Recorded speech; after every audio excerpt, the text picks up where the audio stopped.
Ila ngā whaaloalo ma le suafa manumalo o Yesu Kiriso, e whaola lofa. Ia o teo wholofa mwhawhero I tue li pa ia mawalunga o le tātou o tunu o Samoa, mai lava I maunga te tele se ia o lava I maunga iti.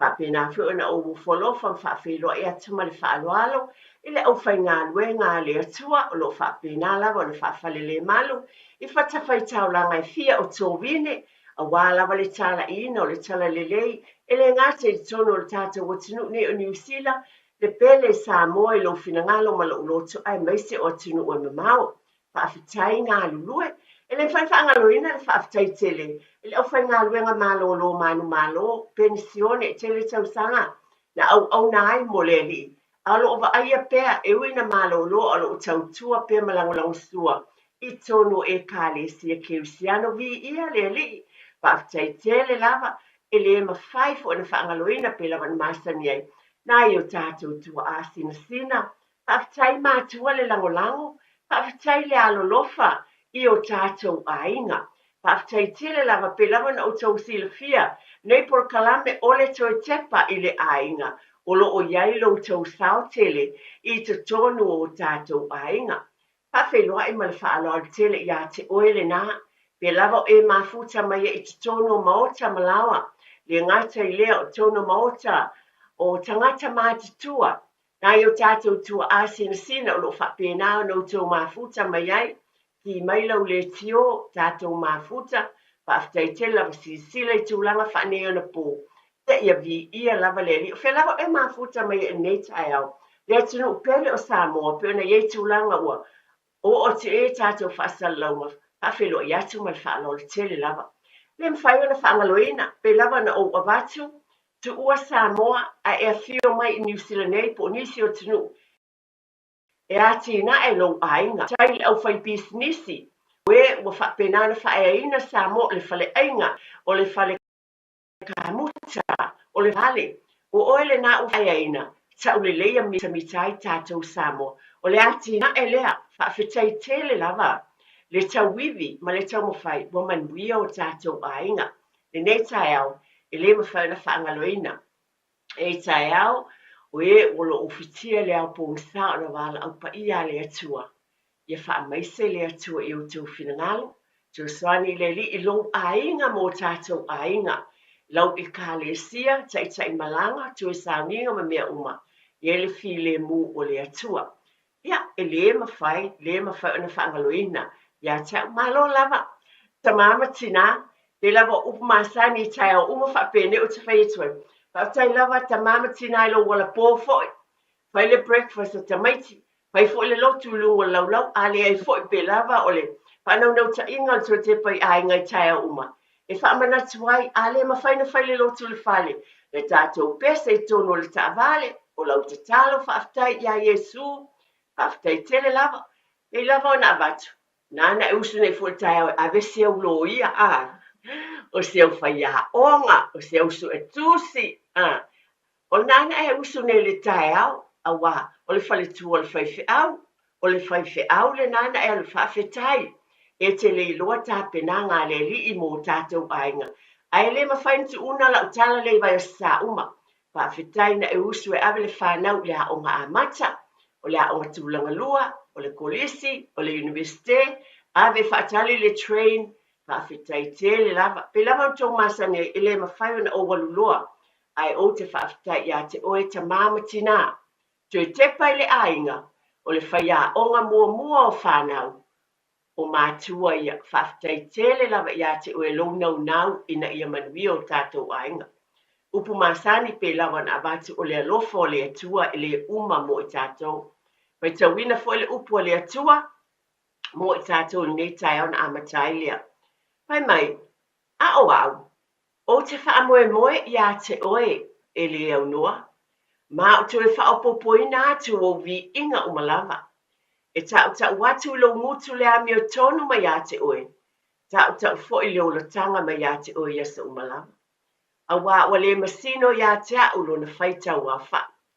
O te aluatu le malosi o le ali I le atua. O te tau la wami o tonu. A wā nā o oe lava. Pai mai, le atuai. na e a o hao mai ia te au. Talu mai lava ina o tama I titi. Wo o mai fo ine ona po. Wo o faali atu au vavenga. Le atu wae, a watu tu la fo I mai ia te au e o ina toe ina maulisina. Se ia o faali atu lo waso ile nei au ngā tūpulanga. Ma lo manuia ia o onga na e mai ia te I mātou. Pa manuia le atua le whaitawina o le afiong pa ia le atua. Finangalo o le atua ma le whaafitai e tāvita. Ona o ngā le atua I le au ngā tūpulanga ma le au ngā tūpulanga. Mai lava o tamaiti se I o ina urusina ma tangata mātutua. Ai fo I lava e ave le whaafitai I le atua. Pawhelo I atu oele nā. Po te tono lo maota, lungo lo tōwhanga o lo taavale o whea lava. Pawhelo I atu tue te pai le ainga I atu oele nei asa fo. I ia le li o le nei tae au whaafitai le lofo le atua. Tā pena fo I le atua le nei awa noa tā ua. Tue te pai le ainga o le manuia o ainga pe lava on tā ua vai a sāta I tasi. E tu umalava le tino loto mafau fau ma le anganga. O lea o ina o tau walo tātou whanau pilava na o watu le amatanga por kalame vai a sāta I tasi. O le nana e usu nei fo le tai au. E te le lo le wala awa le atua. O se au ka muta. O lau tene fo mai. Le nana e alu ave le a onga amata. Tātou te le loa o le atua na tapena ina pe upo le tuspa ia. Iau ngā tūpulanga mai le laititi o le tamaititi. Se I o ina tangata matua. Whaafitai tele lama. Nei tai au. Ia fia lava lo uloto ona o whaina maua le awa noa tā ua lava. O nisi o mali I foi. Tu lou lava o tina au nei te tonu le nei atunu o New Zealand. A wala le I te tonu o haonga a mata. O loa o ina o te walo matatou whanau I nisi o haonga. Soa nia I le atina e mai o latou ainga. Pa pena ai I te tonu o le o onga. Mai se lava I le ngangana Samoa. I le o te pose lilo o le vai asa o mua. Le a whapena na wha lawi loa aloa ia ai ma wha mamaluina ai. Tono o New Zealand nei au te aro nei. Ia le whatawaina o le ngana Samoa. Awa o manatu lava. Le nganga fia ma le whaafitai. E wala awina whaia onga nei. E su mai po ta maitai. Ta itai fo I te tono a onga amat. Ona o te leo le lata usao. Ma tūlanga umo lo ati na ele manuia o ala ma whanau.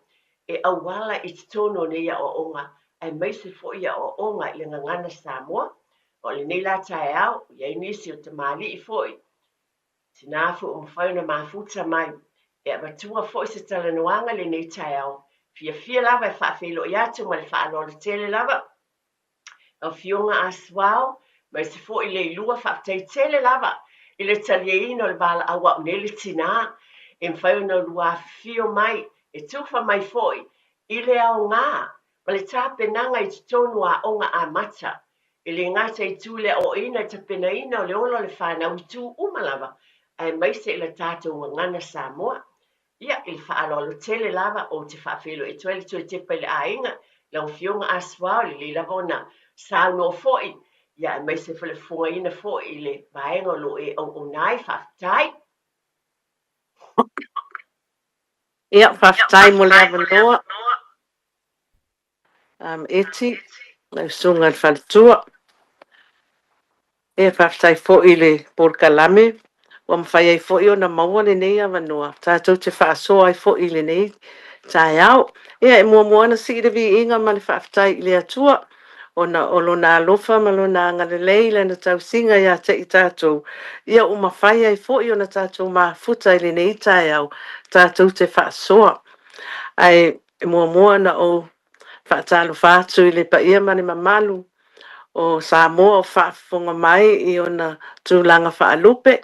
Ia o tau pa ia sama whainga tau le ale o lava iai se leo na ona whaatalo whaatu le nei tai au, whaatalo whaatu le tio matou pito nu o North Shore nei. So se whata whaitau langa I te tono si o matou pito nu, ia whaatalo whaatu North Shore, a tono to telo si o matou pito nu. E fia ia whanongo longo le tātou radio Samoa.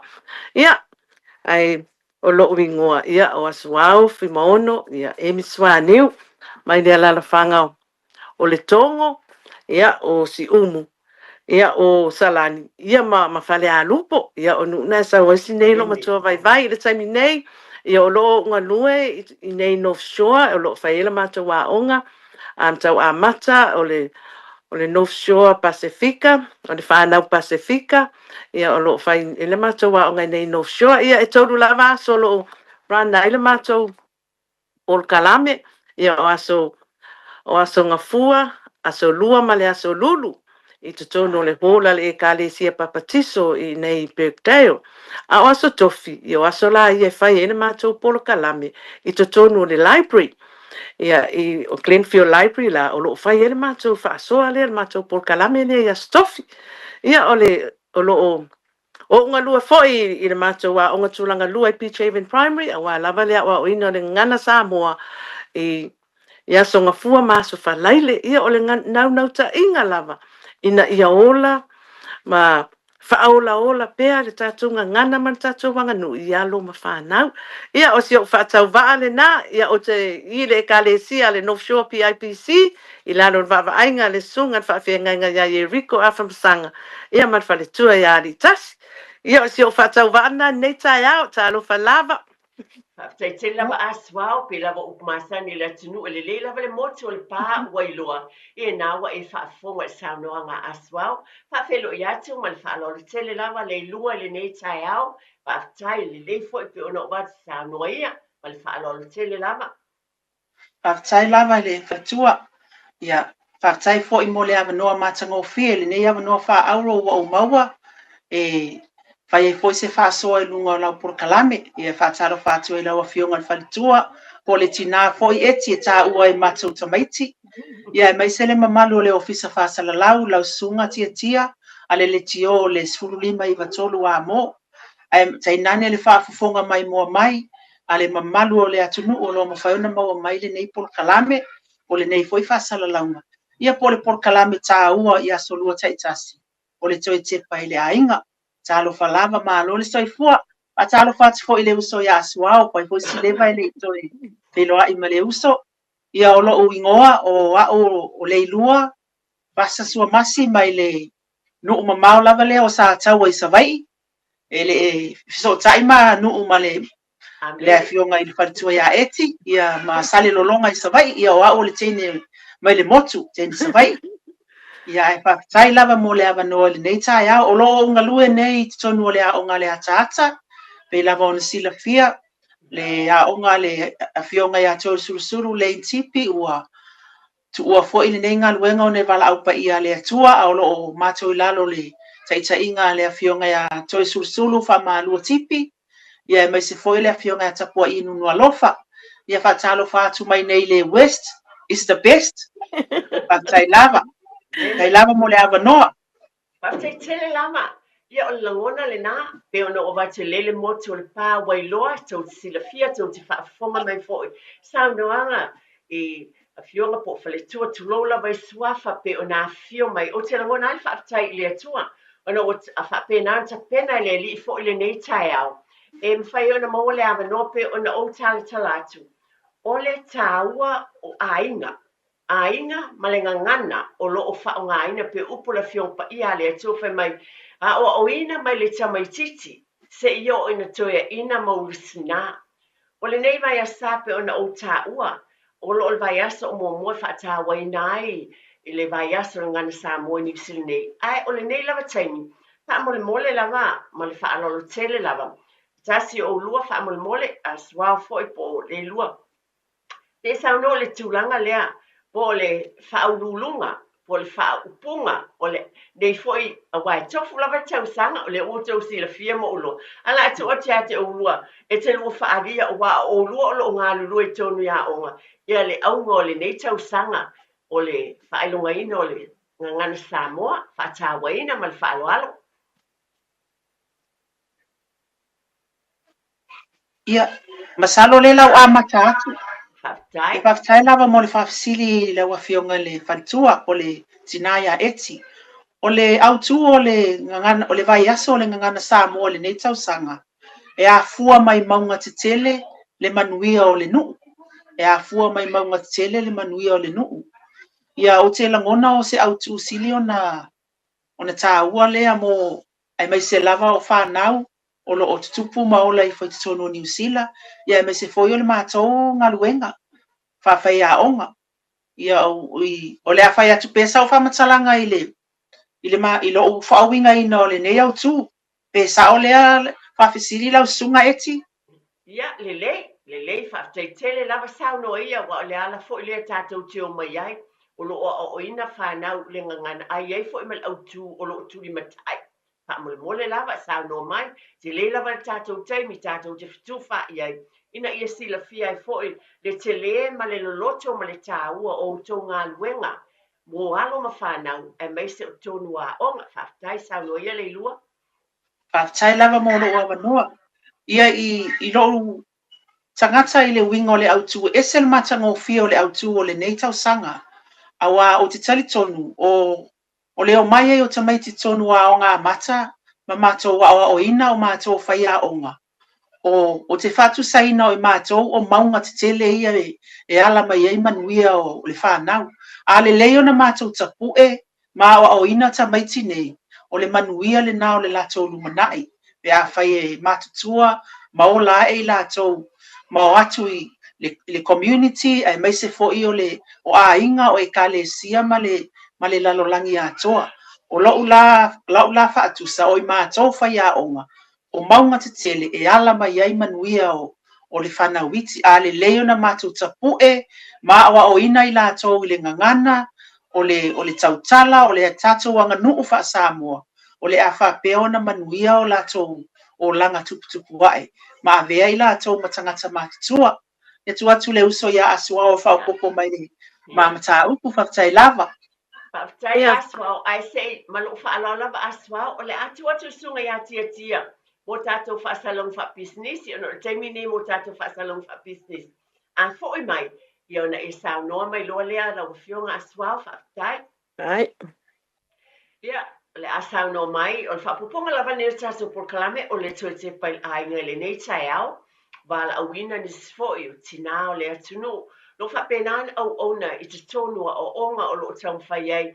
I le o ina o le ngangana Samoa ma le ati na e ola ma whanau o tamaiti la iti. Ai le I o atu I tūlanga lua taua ne ngā luenga o lo o ngā lue ai. E tamani I o le tātou o tunu. Mai whaftai ai le alofa o le atua. A o le wala atu le avanoa le fionga ia aswa. O fonga I nai fo I sona fina ngalo. I le aunga. Pe o na iai le aunga o le nei tausanga I te tonu o le vaiaso o le ngangani Samoa le a mataini le vaiaso o momua. E mai e a fua mai maunga te tele le manuia o le nu. Sauno ia whaaftai aswao? Ia, whawhetai lava mo le avanoa I lava whionga le whatua. Whaftai fo I le uso ia nei lua le whaasoa. Ia au so wau ia langona I le autua le nei tausanga. E mua na whawhetai I lātou. O lo whai I lātou le fuafua ina. O themes ngai po autu nei lea tausanga ma lea tausanga. I le autu whai la le nei tausanga. O te langona, o se wha manatu tā ua mo I tātou. A tātou ma whau le I le nei autu e a fua mai maunga te tele manuia o le nuu. A tātou au atu fo I le tusi pa ia. E whai mai le salamo I lus fultas. E whaasanga e o mata I maunga. E o mai ai lo soani. O lo soani mai le li lea. O le na whaia le langi. A toa ma le nanu langi. O le maa naia la ma le wha manatu o le autu le nei mo I tātou. E pei ona sau noa le lua. O mātou whai a onga o maunga te tele. Ai a tātou to e tepa I le a inga. E a mata mai mātua. O le tamā ma le tina o maunga te tele ia. E tausi ma whaaperepele ma o a le whanau I ala e tatau ai. A tātou wofo I le tātou e kalesia. O whaife au o maunga te tele ia. Ma le au lotu o maunga iti. O tātou, o tātou whaafofonga mo o tātou whaalongo so o fo I le whaupunga e whaapea pei fo I una sa awa nei tai au le I le saunoanga tina. Mai maunga te tele se ia o I maunga iti. Ona tātou fuafua lea. maunga te tele o leaders ia pe a tātou tuu lava ia tātou ngaluenga. O tātou pulea onga o maunga te tele ia. O whanau o pulea onga na I whaia onga. Whaia onga na I whanau I le aoa o ina. Ma le tapu e ina le ola tupu ai o le whanau. E pe ona na saunoa ia ia le lua. O aula ia matua ia o whaafetai lava I le autua le nei tausanga.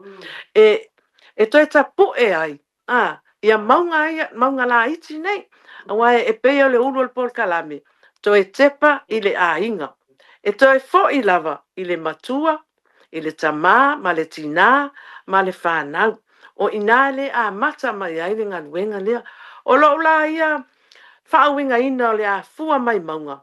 A le lei lava le whaavai. Le whaavai ma le taita inga matua I whanau. E whapena foi. Ona manuia whanau. Au mai ia o ngā a mata, wai pe o mātou nei o whaia o ngā a mata. Le pe a mata ina le ngā luenga lea o le awa o ino nei whanau. Ia na atula ia la o ngā tulanga lua o whiololo. O atu ia o ngā secondary school, kolisi. Ia walelei, o atu lola ia university. Ia walelei ia tiri a orena ta pu e atu I e whaia o ngā a mata. Tōl pūlong whaaftaia ngā luenga whaia o ngā a mata malava. Ona o le ngaluenga. Ia whaatase ma le ngaluenga. At whaletua ia eti ma whaletua o whaife au malava. I tātou wā o ngā sosa. Peo I nāne si me a mata mai ai. Ia awa o ina o le ola whaalea nganga o le whanau. Ona ia tu whaatasi umala ia lea. O le ola whaalea nganga tu mai le ola a o ina. Ia tu watu I le a inga I le whaafai leina. O ngā luenga ia, it's a teamwork. E ngā lulu e whaatasi uma. A wālama se le lei ma se ola le lei o le tamaititi le ola tupu hai. A le lei foi la le a inga. Whapena foi nai whanau na safa. Ai a le lei uma, a inga, a onga, e kalesia, ma le nuu atua. Ie whapena ona le lei, le ola tupu ai o le whanau. Talu ai la le maunga tele lea. Le maunga tele lea. Tu mai in maunga lai titi lea. Ia tu ifo. Ia o ka se tātou maunga. Ua matua I wha manuia ina le maunga lea. Ia o si o wau lea. E umane watu maunga via le. A whetai tele lava ia te o lua I saunoanga fo e matua moni ma wha maoni pena e wha manati mai fo.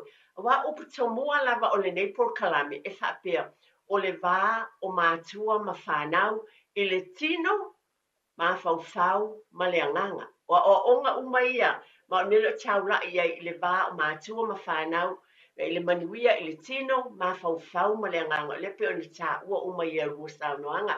Whawhetai tele lava. I te tonu a o ngā amata pe o lo tau wala a wina, pe o na o tā ua whawhetai tele whaanoa mai o teimi. O lo abatu walo ma whanau I a te o tau I te tonu o whalea onga. Te le lau tau ngā luenga o lo whapena na whia ngai ma o tau I le aso ma le aso. Mai mamoli e toi fo le whawhetai a me fo le o leo whai masuio I mātou nei. A wā e le whai ngō fie. O le o te loa, o te halu le a onga lea o te asi iai ma a vea. Oa o sau ngā luenga I ofo ina foi mai e tausanga I tele ia a o soifua poi le fionga wa whailangi le fōlaunga. E esele pe o tausanga I tele ma le amataino nei o te manatua le whaawaina o le nei a onga ma le tau wivi foi o le nei tamali I le atina o le nei a onga. A o lau lea sao I le o oina ma le fesoso ani atu le tū whaaleanganga. Ona o Kalame la te pai le ainga. E baba ai le atina e le tufa e maisala fu le tato ngana o le mele silin fata waina I lo loto e ese lo fia fa longo atu le fana o tau tala mai o le ala vale fai ngata ai o lo o tau mafai a o I tonu a o ngam lo te loai beno to e umai tu uma o le tu le tino e baba ai le saunga le mu le fana o le poto I le mafau e maise le tātou tū manga nuu wha Samoa. Whaatai tele lawa ia te utou whaia onga. Ai, o le aso ua sila fiafu ma saunoanga. I nei teimi I te tono utou a o onga. I le a o ina leo le ngangana i tātou walo mawhanau o le a o tau iai foi i le awa noa nei a wa o tau o lo whianga i sa umale o ina. Saunanga foi i e o whaafonga me o tātou watinu. O le whaata wa ina leo le tātou ngangana. Wa tas foi le meo o tau mawhai tono whalesa o onga la o ngā sā. Ai ate o tau lava ia mai lea lofa. Pe lava no o watu e tātou tu lou. Ai o le ngā luenga o wala au wina. O le asa o lua sila whiu mai saunoanga i le whaatawa ina. E ngā lue whaatasiai mātua ma whai a onga i le o ina o le tātou ngana. E mai se fo lai whaatawa ina. Peo na lua saunoa i le aunga po le au tū o le nei fo i tausanga. Whaataila. Whaftaila la wafio mo le pale tua mo le wawanoa. O te talitonu o le ngangana o le mea lofa mai le atua mo le tangata. O le ngangana sa mua foi o le mea lofa so se tangata sa mua lava e o lava i whanau o loo awa o ina i to tonu a o ngā mata. E tā ua te lele le ngangana o te tonu o le mata wa o ngā pefona e sau noa le tina ia eti i lana ngā luenga o loo. Whai ai, ta ilua vai aso e su mai ma whai le mata o tala o le tusipa ia. E tā ua tele le tau te tala o tamaiti le ngangana sa moa o le mata wa onga. E iai ia tamaiti e leo ni sa moa e iai tamaiti afa maoli, afa tonga, afa palangi, ai ese le leo e wha sa moa. O loa mata o tau mawhai fo i ina ia wha au fo i mātua e leo ni sa moa. Ai mai se lava la o aso uma o le mata o lea filosofi o lea onga ia whaataua ina le ngangana sa moa e tau tala i aso uma, ma taimi uma, e tusa lava pe nanu mai tamai titi. Ai ta tau lava i le whaia onga o na wha sa moa atu ia i ma wha amalo sia pea le tau tala wha sa moa. O te langona fo ia mata mai lava i whaia onga. Inga ia wha sa moa pea le whaia onga i tamaiti, i aso uma, ai mai se fo i o le whesota inga ma mātua e o mai e o mai tamaiti. O le tā ua fo e le ngangana, e mawhai ona whesota i ia whanau nei, ma lato mātua po grandparents, e le iloa e lato le ngangana a Peritania. Awa vele tato ngangana e whesota i a lato ma lato mātua, mātutua le i le whale. E o te le mātou lava ia a onga o lo wha malusia pe lava le wha Samoa. E le whaungaina e mātou le ngangana. Io e ai te mi fena nui e tamaiti. A o le whaia onga ia. Pe nanu mai ai wha Samoa pe iai. Wa e whaia wha Samoa ia ona wha solo ina le lini tau tala. O pese, o tau loto, o le lotu, o mea uma. E wha Samoa malava. I tono na mātou a onga. E o foi lai le mātou sauni atu mo na ngana Samoa. Mo mātou tā pena foi. Ina ia whaawawina pēan whaamalusia le mātou ngana. Le tātou ngana Samoa whaatai lava mo le amanoa. Ai, whaatai as well. Ia. Whaatai mo le amanoa, whaatai a le rua whaasoa. Ia e moni a o tātou lava. Whaataua la tātou ngana Samoa. O le ala foi lea male au tū lea o le nau ta ina ia whaola ola pera tātou ngana. Awana ia tātou walo ma whanau. O na soifuani i New Zealand nei. Ila mātou wa unga. Ia, e wha Samoa le mātou wa unga. Ai tumu i a whakasi. A whakasi, ia. E ai la si au tina matua i pālangi lava. A o le wha Samoa, ko affluence lava i kakunga ngana. Ia na, e matfuela si antam, a tono lai mata mai ia. Ia keisi tato Paul Kalame nei tai au.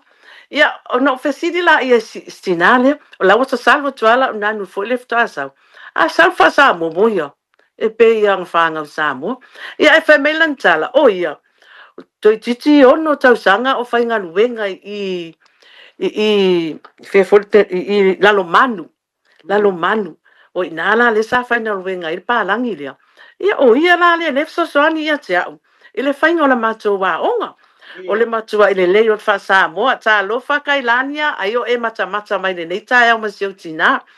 ona na au mai na saule nei tina na mātou wā onga. E manao, ina ia whaawau pēr le tautala si ana tama i le wha Samoa. E lai, whamai na whali. E wha Samoa lava i ai le tene titine lei. Whatoa lua na tausanga, malona tama. Ia olon tamai sau mai sale i moa al palangi tina. Ia o nala maftanga lea. Lela wa sawa nei man nei tina. Ua fasoso ani ia te au. I le whaina la le nei o le mātou ngana Samoa. O na yo isia mātou tina. Ia o palalangi. Ai tama Samoa. Ia o nai tina palalangi na ia o atu e watu tamaiti. Ia ma mātou feso ta iai. Ma mātou ngā lulu e whaatasi ai. Ma nei tina. I le o ina o nai mātou whanau. Ia. O tatou pi tau lava o lo fa nga ina. Ia o tatou pesenga lava fa Samoa. Ma me fa pena. Ina ia matala. O le matou por kalamena le fa i le library. Ia sa tofi. O le storytelling. O le fa angongo. Tala fa angongo. Mau te o ai lai whaia matou por kalame ia. Ia o le vai aso la o tatou ngana Samoa. La au mai ai la ia onga fo ia Maori. Te reo Maori. O lo ofia o mai e wha longo ia matou. O le foi la wa matou sauni. O matou sauni le leia matou tala o le a wha matala. O matou pese o le a whai. O matou tau loto. Ina ia ole ia onga nei a Maori. Te reo le kohanga reo leo. Ia ua mau atu se mea o ngā mai a tātou. Ai i lesi tu mai le tātou au tu. O te langona nei mua ngangana. Wha Samoa e wha tāua i le si o manga. The environment. Pere o le suenga lea o le vau, o le sami, o le vā nimo. O puna oa ia. O le tātou te maua i te tonu a onga a mata. E wha asoa atu ai. Lo ia ia whingota o le sami. Ia o la au. A ta tiro le maunga o le maunga e tumu i la au ia le maunga. Ia o le maunga fo e tele ai le niu. A tatou tiro fo i la le tala ia sina ma le tuna ma le maua mai au le popo. Ia o si o manga lea au. O tātou o lo si o mia a onga a mata. I le tele o puna oa. Ma le tele o le resources. Mai a tātou anga tātou atu nuu Samoa. Man whaatau a ina o le maunga rane nei lea. Maunga te tele are nei tātou te alua i le nei. I le nei. Nei aso. Tai tele lava aswao a me se fo i la wafionga nei lua. Mātango fia whaasua i e tūlanga. Ona o le proklame tua tepa le ainga tua tepa i le manuia o le ainga i le vau mātua ma whanau. A lo o te tō mai le whatu ma amataina fo i le tele o manuia. E ngā lua whaatasea i mātua, pe lava no watu o mātua, pa ia onga mua le whanau. Ai te tonu a onga amata whaatai tele. O le mea lofa, mai le atua, pe on ta ua le lua. Le te tau whaailo lewa. O le mea lofa mai le atua na tuina mai a te i tātou. O le tātou ngangana. O lo ulangona le tau e whaafunga mai. O leo e whaafunga le tau o le o ina. O le tamaititi mai lava e lea onga a mata se i o atu ina o le alu lea onga lea tulo nua. Ma tono tātou a inga o lea onga sa. Le tau o le o ina le tātou ngangana. Sa o mol mawina i se tasi o whaau unga po se tasi por kalame sa whai i la onga amata le lea tat. Sa i se tene i titi na onga la onga amata le o la i titi. Ai ua matua le ua whai wa ngalue. Ai o lana muli maufolia. I le ngangana Samoa. Sa o loto le fia wa ngalo ya te au le ingoa. Ana o langona i le tau o lea o oina tulo lava Samoa ma lo whaalo le tele. O oere nā mau. O le mea lofa mai le atua, pe ona o watu whaafitai i sunga i whai a onga a mata, a mai si tono tātou whale, whaafitai tele lawa, to e whaate pai i le ainga, o a mai oe, ta mama tina, o e tau tala le ngangana, o le mea lofa mai le atua i ate i tātou. Whai mai a fua mai maunga, te tele le manui o le nu, o oe, o le maunga tele o ta pena i le atua, o launga ngana Samoa, o te lo sila fia fo i malo whaalon. O upu mo mwai whai le matua e lofa, ai na whai a oe. O le atua, o tala ia le ngana Samoa tātou, ma le tā lofa, whawhetai, tulo, o tu ia maanga o le o ina i le tātou bāwhia lo loa ki o na tā ua i sungai whai a onga nei. E o whamna, e te leo le whatu le na te tō no le a onga a mata lea tat. Le walu le teine lea, a le wao ngā, le ngana Samoa, e tōno le ngā luengo longa. E o whai a te awi o te moli mawina, e le whapeo sa talane, le whapeo o whatu nei, o na o seisitu. I lau lama whanau, o ka sea o ngā le ngana Samoa. I te tono ngā luenga ma whai ana sosoani i o tātou tangata no. O manuia ia mai le atua le whata waina, o le mea lofa pe e mwhauna o whape o se maatai mane, o se, it's a pearl, o le mea lofa, na mai e le atua ia i tātou, o le ngangana, whata waina e au ngā mo i tātou. Le asa whatu o te tō pe o upo tu spa ia ni, na o oina o ta mai titi wo ina toe ina. He mai le whionga pa ia le atua. O le ale maata ua nai te tō ta mamatina. Haftai whai a onga, la tō o maunga te tele i tōno whale a onga, e whapena na o ina le tātou wangana ma le whata waina. Pe tū wha i lawa le tātou porkalame, tō tu watu nei awa no tā ua i a te ulua, lau lua whionga le lua sao no, e mai se foi. Le awa no tā ua a sua te lua fungai nai le tā ua, ma le sao o le ngangana sa mo i tōno o a onga a mata. E mai se o tātou ainga, o le lumanai o tātou whanau, o loo i o tātou a ao, o i o tau a ao, ma tātou lima, e a tia iei tu uma nei whaftai. Whaftai lava mo le awa noa, mo le whalau te le ina po i o le tātou talanoanga le nei tai au e winga i le ngangana Samoa, o te mana tua e iei le upu a se tasi o tangata poto Samoa whapea, a le aise ngangana, ua pōle nu, a le aise ngangana ua pōle nu, o lona winga o le ngangana Samoa e ese le tāua i tutonu o a inga, tutonu o le kalesia, o tutonu fo i o le aonga o lo mātou whaingaluenga aima o ina i le whanau. Ia te au lava ia, e ese lo fia ma o whawhitai lo loto i le alii, i le nei awa noa ua o maua o te ngalue ai tutonu a onga a mata. Ma wha aua uina lea oa o ina ma fisosoani whanau i lau ngangana. O te mita foi o au o le Samoa o te iloa tau tala wha Samoa. Ma o te malama le lei i lau nganu. E whape nā foi tutonu o a inga. Tutonu a inga. E watu whanau tutonu o fale.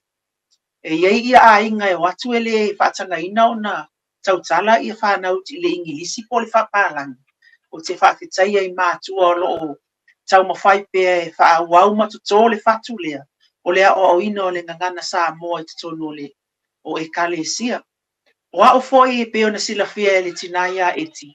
O te lotu i le sunga ia whamalua. E me se foi o le tinaia ruta ua whailangi le fōlaunga. E whailau tala lea o le tinaia ia ruta.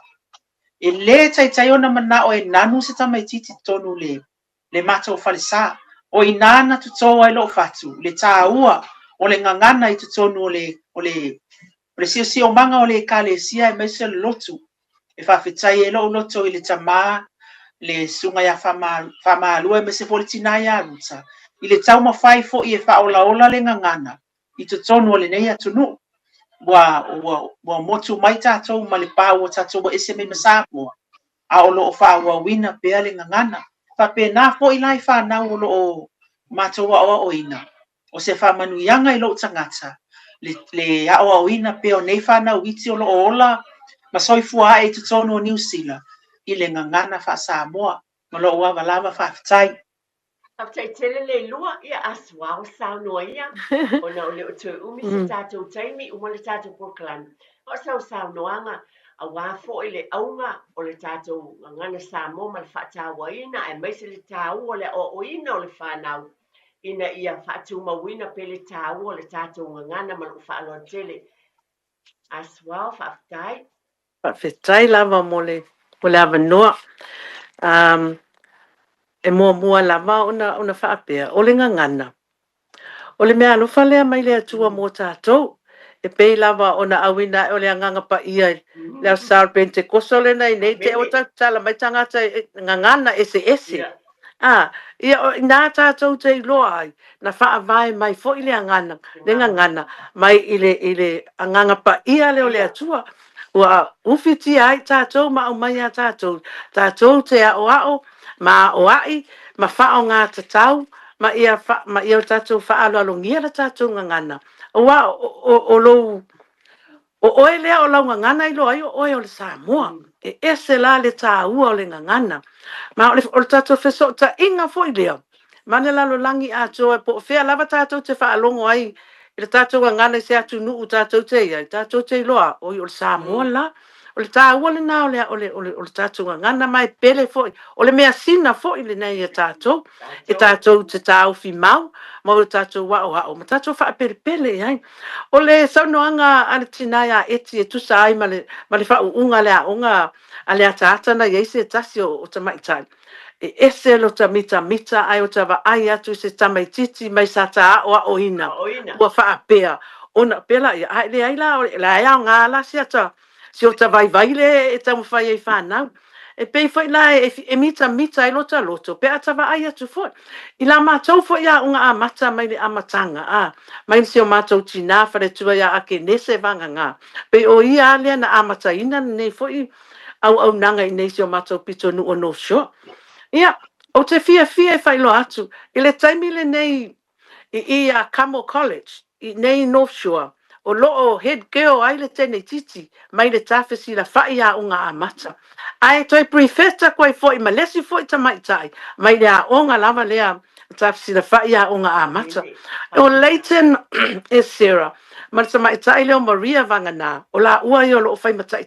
o le a unga le ai sa head boy foi lesi mato ta mai titi ile tausanga le te nei Westlake Boys e tele yo alo ma fa na o fa mani ina ona o ngaluenga fa ya onga a mata o te fia fo ye fa ailoa o le au nga o le tatunga ngana ona atato tilo e fa unga le university o ka le tele o alo ma fa na o Samoa mi mita mai le a unga a mata ma ko ex student mi mita mai le o tamaititi no ta o ina tato pe ia foi ngoa e toi fa malo si ai matou fa ia onga a mata le ai e ma nai alta tonga wenga tatou to anga pe e o alo ma fa na o le vai aso le o asau nei ia o le matou wa onga matou te amataina le assembly ale matou primary Peachhaven ile sauninga lotu la le tatala ile ngan Samoa ile asonga fua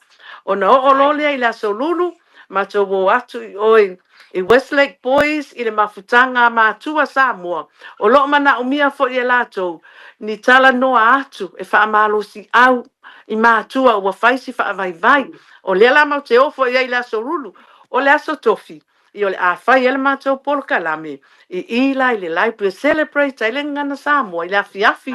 I le afo le lima North Shore a e avanoa. Susu atu kako Glenfield Library o ina le a whai tātou Polokalame. Ia o ina fo i la. O le ai mātou whanau la ia.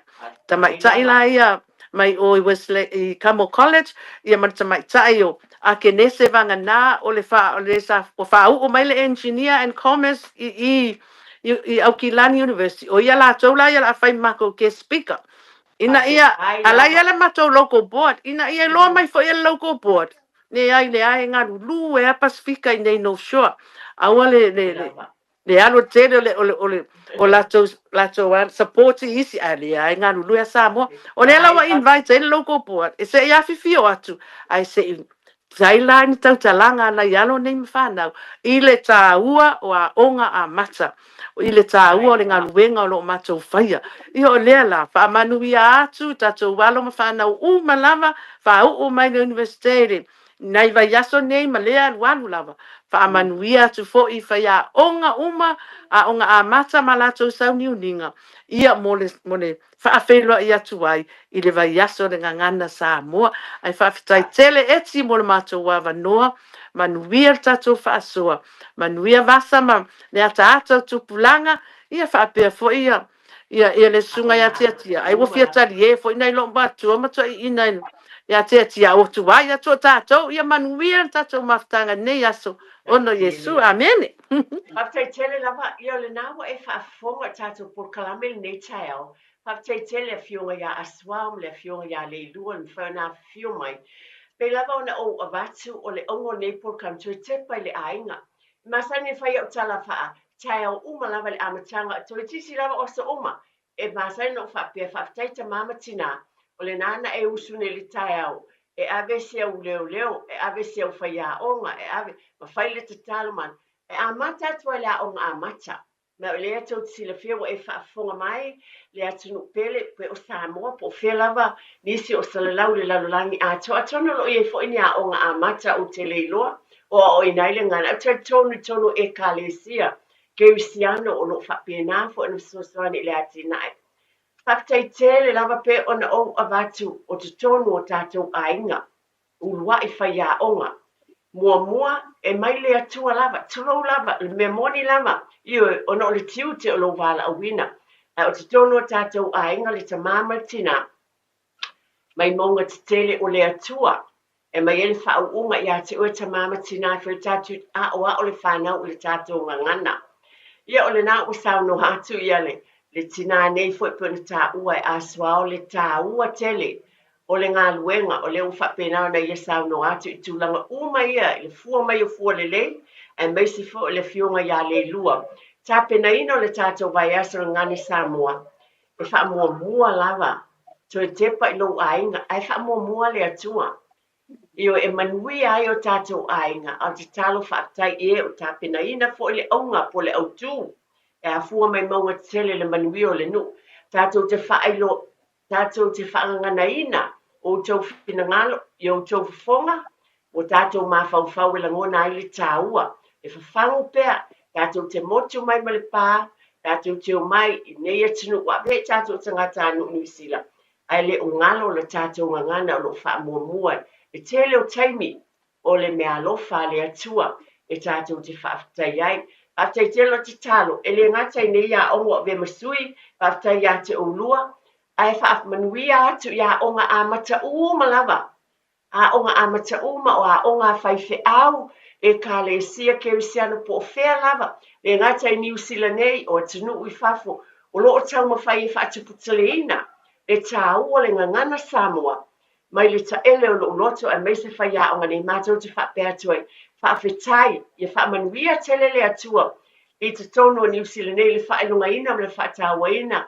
O le ngangana Samoa, ia e meisi fo le tātou watu, e whaelonga ina o le tūtu o tasi o le tātou watu no, mita o tātou tangata. Pe o na te talo tāni elu ma baba ai le alofa ilona nuu, ma pe nafo I tātou, le talo ma baba ai lo tātou nuu, a se tasi nei vaenga tāua, a tāua ina o le tātou ngangana e whafonga ina ai. Tu, e te tulo lava, ma e alo soifua ma loo fo I o le langi nei, a le mea lo fasili o na tāua, I tasi o mea lo, wa e tu le ngangana e tau tala ai, o tau walo ma lau fo I whanau. Ese o te whaafitai ai I le atua. Whaafitai tele whai a onga, whaafitai tele lava a swao ma le lua mo le sumai, mo le tele atu whaafitai I manuia lava au tau a onga. Tai tele tia tia mo le onu sai, wa o ilo wa o no fusala wa o va o minute o le leif, aso ia ai whaamalu luatu, o langona fia lava ma le whaafitai le atua. Tātou talo, lofa le atua whaangana ina pēr, tamau ainga ma le alofa ma le anga leo le li, whaen whaatau nuina o tofi matiute, le maloloina le tino, loto ma whau ma le anganga. Whamanuia le atua sai ma lona finangalo alofa, ia tātou e wheloa I fo I Samoa le vai aso momoa, was whapoponga a le tue te pai le ainga, a mo le nei taimi, ia soifua ia, ma ia manuia.